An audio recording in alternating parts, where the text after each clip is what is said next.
అందరికీ నమస్కారం. నేను Swaroopa Potlapalli. Welcome to trending topic.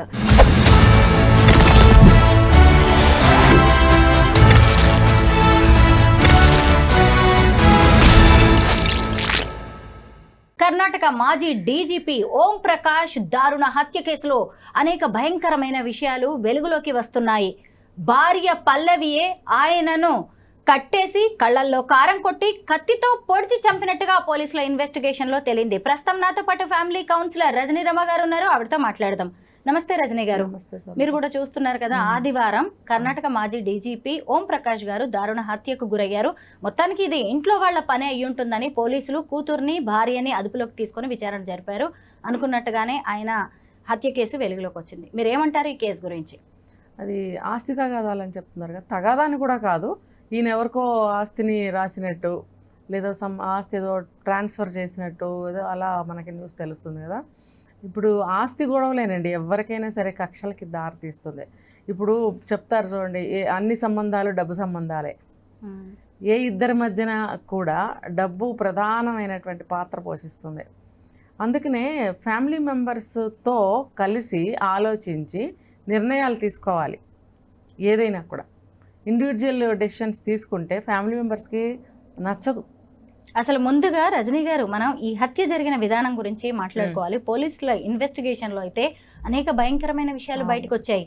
ఆమె పల్లవి భర్తని దారుణంగా పొడిచి చంపడమే కాకుండా ఇంకొక ఐపీఎస్ భార్యకు కాల్ చేసి వీడియో కాల్, అది కూడా అతని డెడ్ బాడీని చూపిస్తూ ఈ రాక్షసుని చంపేశాను నేను అంటూ చెప్పిందంట.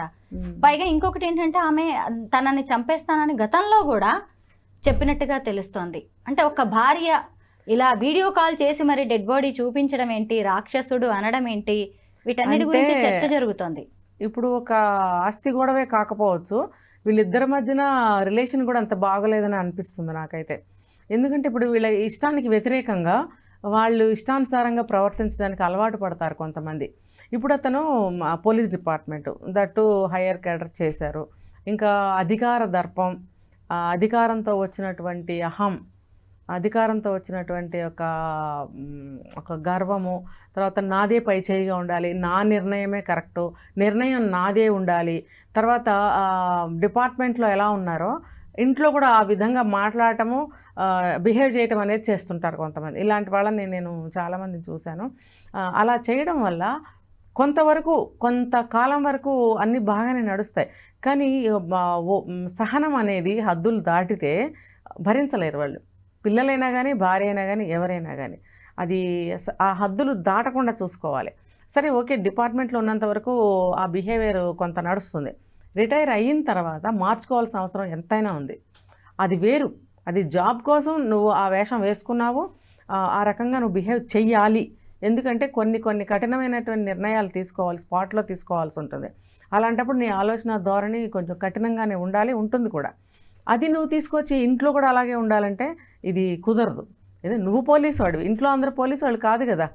మరి అలాంటప్పుడు భార్యని భార్యగా చూడాలి, పిల్లల్ని పిల్లలుగా చూడాలి, వాళ్ళని ప్రేమించాలి. అంటే అక్కడ ఆఫీస్కి సంబంధించిన, డిపార్ట్మెంట్కి సంబంధించిన మనస్తత్వం వేరుగా ఉండాలి, ఫ్యామిలీకి సంబంధించిన మనస్తత్వం కంప్లీట్గా డిఫరెంట్గా ఉండాలి. ఇది ఏంటంటే నువ్వు భర్తగా ఉండాలి, ఒక తండ్రిగా ఉండాలి.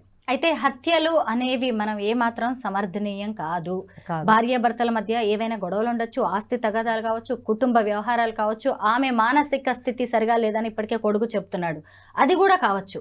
కానీ ఒక 68 ఏళ్ల మాజీ డీజీపీని, అది కూడా సొంత భార్యే చంపడం అనేది కలకలం సృష్టిస్తోంది. ఆడవాళ్లలో పెరిగిపోతున్న నేర ప్రవృత్తి గురించి ఖచ్చితంగా మనం మాట్లాడుకోవాల్సిందే. ఖచ్చితంగా. ఇప్పుడు ఇది ఖచ్చితంగా నేను ఈ మాట చెప్పచ్చో లేదో దాని నుంచి సంశయిస్తున్నాను. ఇప్పుడు మీరు అన్నారు కాబట్టి నేను చెప్పడానికి సాహసిస్తున్నాను. ఎంతో హింస పెడితే కానీ ఆడవాళ్ళు తిరగబడరండి. అంటే జనరల్గా ఇప్పుడు జరుగుతున్న ఈ నేరాలు పక్కన పెడితే ఇటువంటి సంఘటనలో మాత్రం నేను ఖచ్చితంగా చెప్పగలను, ఆడవాళ్ళని ఎంతో హింస పెడితే తప్ప ఇలాంటి ఎదురు తిరగడము, ఇలాంటి నిర్ణయాలు తీసుకోవడం అనేది చెయ్యరు. ఇప్పుడు చూడండి, రిటైర్ అయ్యే 8 years అయింది.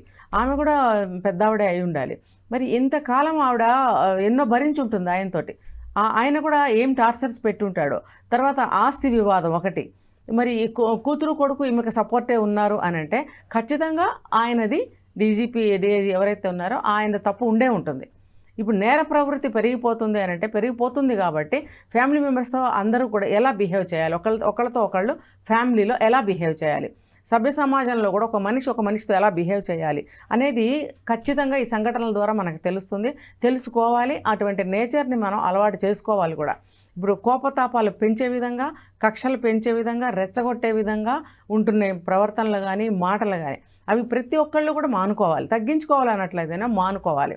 రెచ్చగొట్టే విధంగా మాట్లాడిన, ఒక మనిషిని హింసాపూర్వకంగా ట్రీట్ చేసిన, ఇప్పుడు ఈయనున్నారు డిఐజీ, ఆయన ఏదన్నా అటువంటి పని చేసి ఉండొచ్చు ఆవిడ పట్ల. లేకపోతే ఈ వయసులో ఆ తరం ఆవిడ ఆ పని ఎందుకు చేస్తుంది? పైగా ఆవిడ కొలీగ్ అయి ఉండాలి. ఇంకొక ఆవిడతో మాట్లాడారు, ఐపీఎస్ భార్య అని అన్నారు కదా, ఆవిడ ఇవిడికి క్లోజ్ ఫ్రెండ్ అయి ఉండొచ్చు.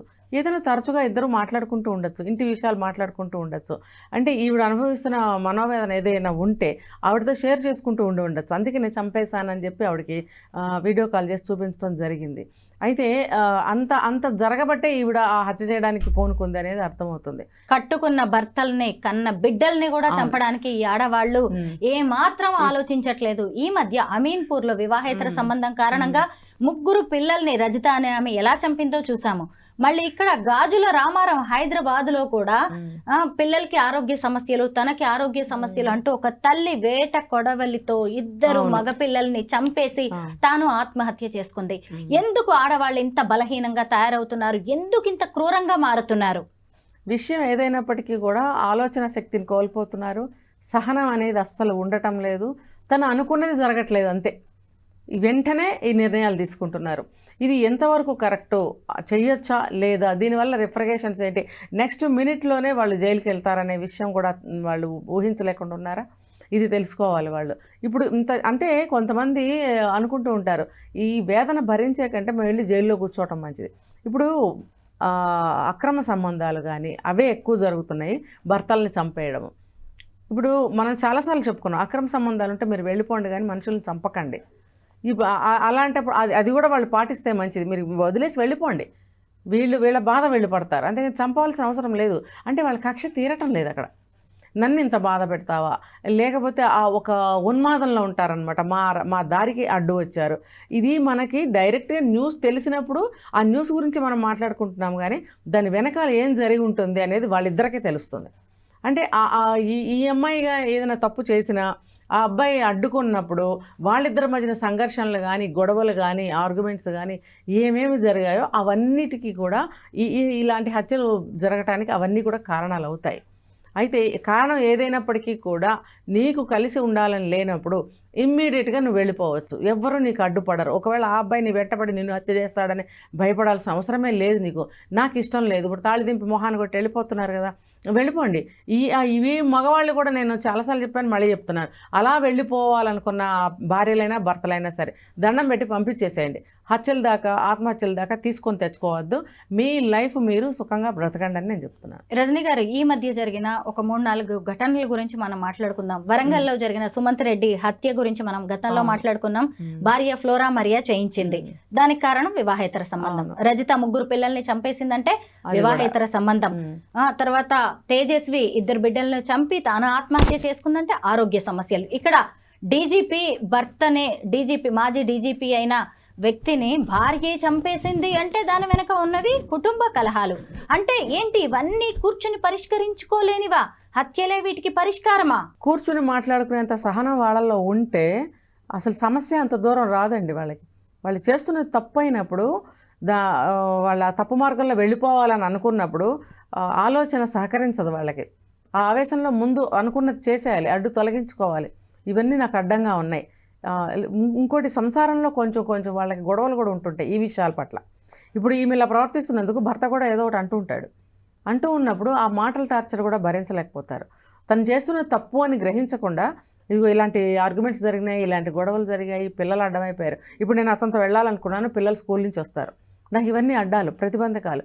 నా అందానికి, నా ఇదికి ఈ మొగుడేంటి, ఈ పిల్లలేంటి అని ఆలోచన చేసేవాళ్ళు కూడా ఉన్నారు.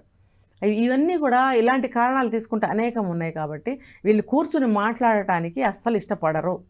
కూర్చుని మాట్లాడితే కనుక ఇన్ని హత్యలు జరగవు, ఇన్ని సమాజంలో ఇన్ని సమస్యలు కూడా రావు మనకి.